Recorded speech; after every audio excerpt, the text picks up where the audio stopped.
mystery, history, cryptid creatures, and paranormal activity. This is the Creeps and Crawls Mystery Hour podcast, and I'm your host, Creeps. Today's episode is the second in the Jack the Ripper series. This one is alluding to the infamous H.H. Holmes and his horror hotel, or as some call it, the All-American Castle or the Castle from Hell. The next in this series is of course the Thames River Torso Killer.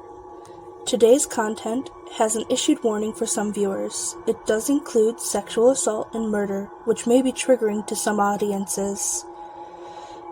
This one is also going to be a long one, so I ask that you get comfy with your favorite blanket and a snack, and there will be a break for 5 minutes for those who do need to use the restroom or stretch in between.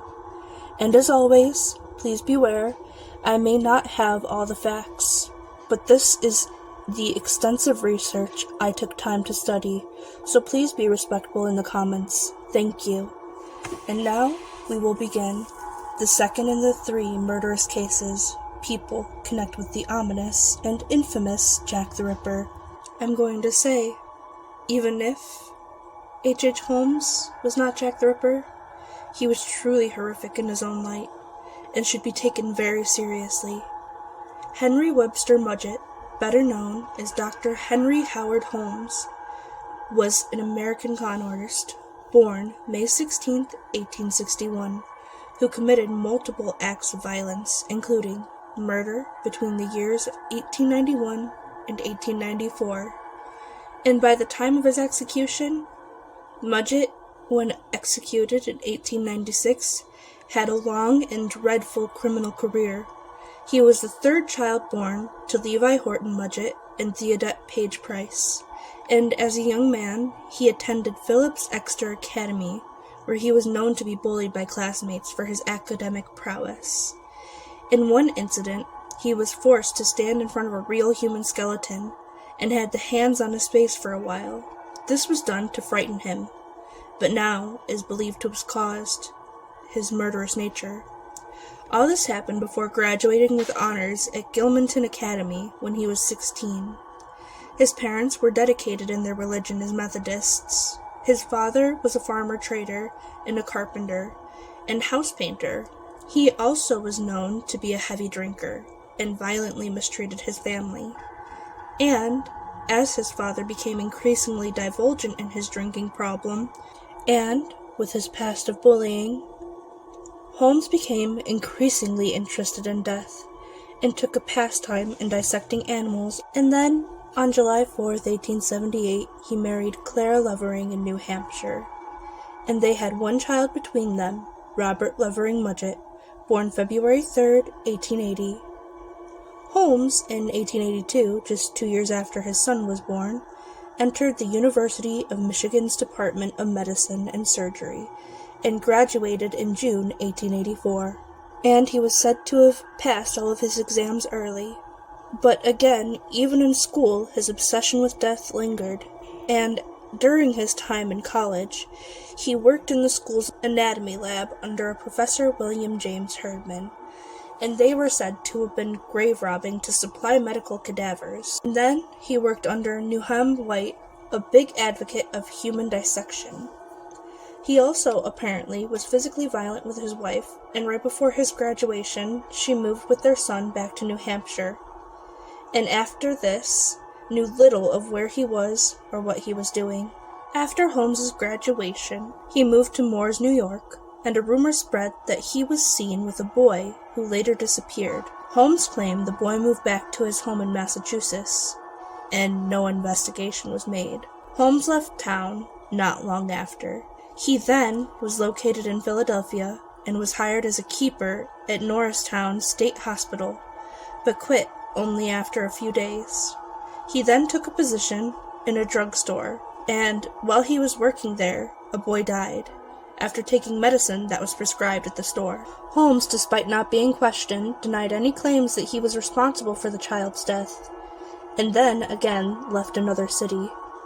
Before moving to Chicago, he changed his name, and that is how he became Henry Howard Holmes, becoming the now infamous H.H. Holmes. This is widely believed because he wanted to not be recognized for his prior scams. In late 1886, he married again to a 24-year-old Murda Belknap. Despite still being married to Clara, then in Minnesota, filed for divorce from Clara only weeks after marrying his new mistress, alleging that Clara had cheated on him, but claims were not proven, and the divorce did not go through. The paperwork also indicates Clara probably never even seen it. Later, Holmes would go on to have a daughter with his illegal bride named Lucy Theodette Holmes, named for his mother, born July 4th, 1889. Then, once again, he married another woman while still being married to Clara and Murda. He had married Georgina York on January 14th, 1894. But before his new marriage, he was attending business in Chicago back in 1886, and that is when we began using the name H.H. Holmes. Now this is where we're going to pause and take our 5-minute break. Please have a peaceful run and listen to some music while we wait.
Alright, we're back.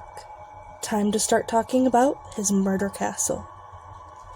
Soon after his arrival into Chicago and his name change, he stumbled upon a drugstore, which would later become his murder castle, or at least part of it. It was on the corner of Wallace Ave and West 63rd Street in Inglewood.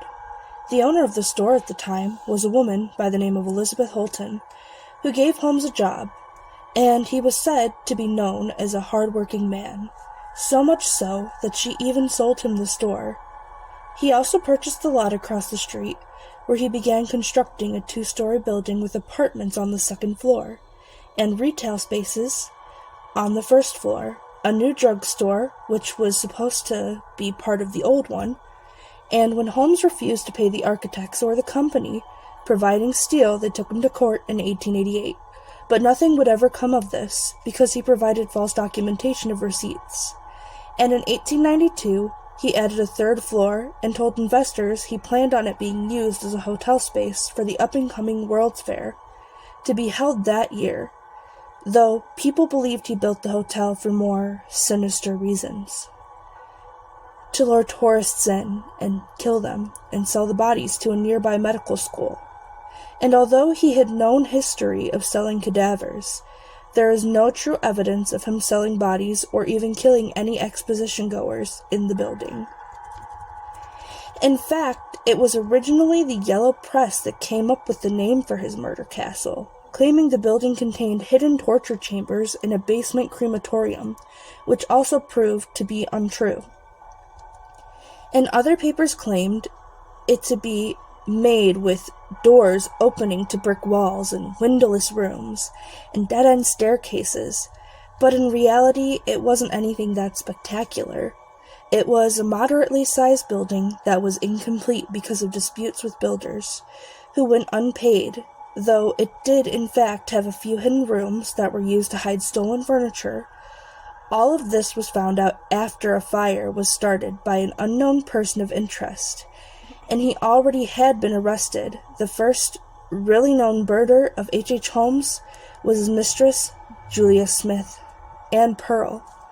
No bodies were found, but they did mysteriously disappear on Christmas Eve in 1891, and he did claim to poison Pearl on trial, led by Pearl's father.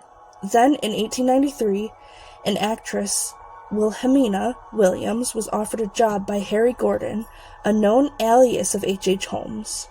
He even got a hold of the deed to her property, which she willingly signed it over. However, her sister Annie came to visit, and on July 5th, 1893, both girls were last known alive. And then a letter was, intercepted. It's very weird to explain, but it was after they disappeared in 1892. And it isn't confirmed whether or not it was actually the girls. Emmeline Singran began working in the murder castle as well, because of her connections to a doctor peddling a vaccine that supposedly cured alcoholism. She was last seen on December of that year, and her parents were informed that she went off to marry a man named Robert Phelps, but authorities came to a more intense and desperate speculation.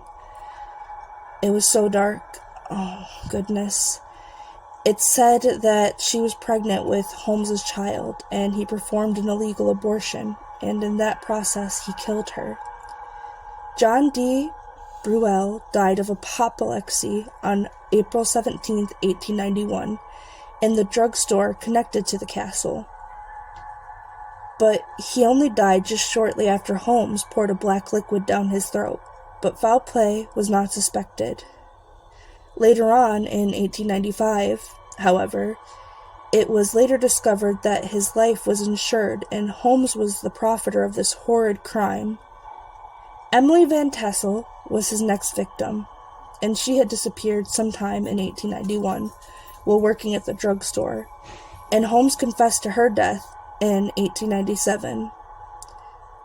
And Dr. Ressler was also a missing person who worked in the castle. He was also mentioned in his confession, as well as Kitty Kelly, John Davis, Henry Walker, George Thomas, Milford Cole, Lucy Burbank, and finally the Pietzels.